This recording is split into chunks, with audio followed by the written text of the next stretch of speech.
What you're about to hear right now is audio scratch track of The Shortcut. Story by me, Ralph Lopez, written by Mike Kirchhoff and me. The point of the audio scratch track is to get a mental vision of what the short film could be. Thank you. Enjoy. Take into consideration what I'm about to tell you really happened. When I was 12 years old, there was a creepy shortcut through the forest between my house and my grandma's house.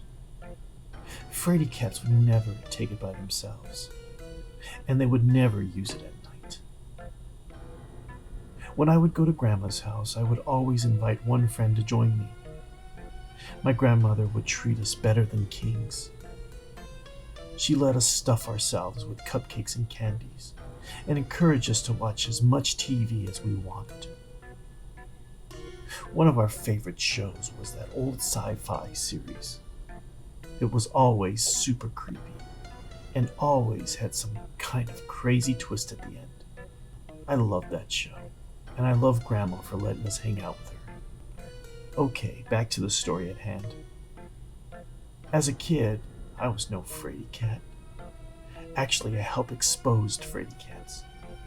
I was known for telling scary stories, big old whoppers. Heck, everyone called me Whoppy because I made up so many crazy tall tales. Eventually, my whoppers came back to bite me in a way I never expected. My favorite, scariest trick I used to pull on friends was acting like someone was following us when we took the shortcut. I'd start pretending to be a little nervous. As we got deeper into the woods, I'd tell them, "I think someone is following us." I'd stop in my tracks and blurt out things like, "Did you hear that?" Then I'd freeze and immediately listen for a bit. Then brush it off like nothing and continue. Minutes later, I'd blurt out, "What was that?" The fright in their faces was priceless, and I loved every second of it.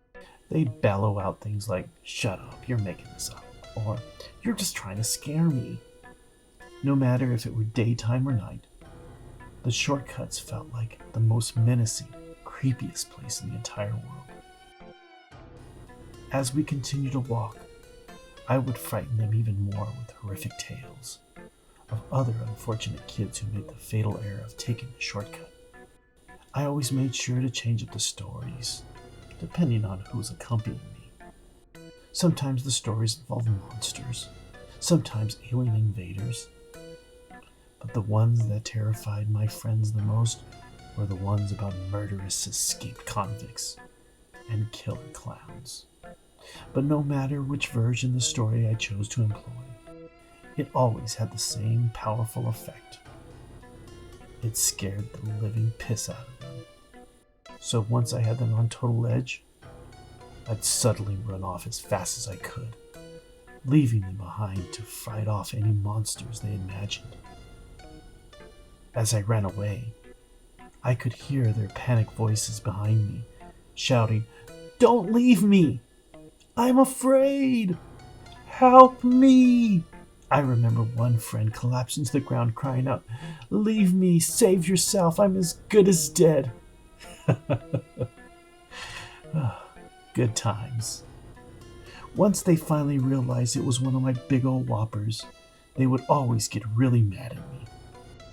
But it was worth nearly getting my face punched in for the sheer joy of seeing them scared.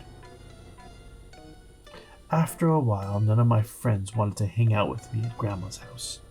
I guess they felt eating tons of free junk food and watching endless TV wouldn't fix a heart attack. So I was forced to go solo. It was still daytime, so I took the shortcut without any issue. Like I said, I ain't no fraidy cat. Once there, Grandma's parade of sugary snacks and TV shows happened. I realized that being friendless could be a good thing. There was more junk food for me. As it got late, my mom called for me to come home.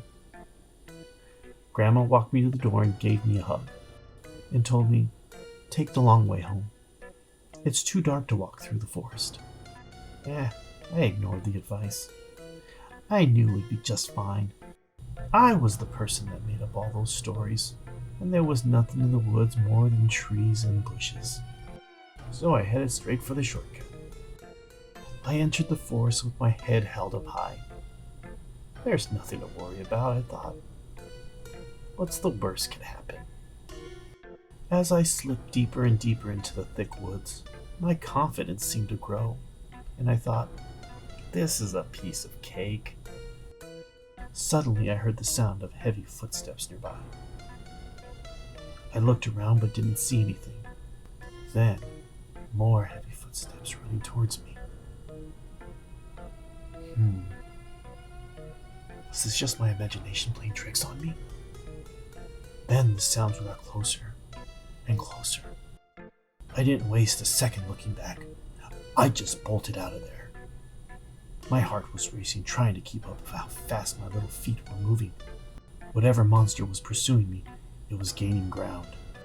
My lungs were screaming, trying to catch a breath. I felt a cold breeze behind me, like someone was reaching for me. After a few more feet, it stopped its pursuit. My adrenaline kept going. I had rocket fuel in my blood, and I was flying down the path.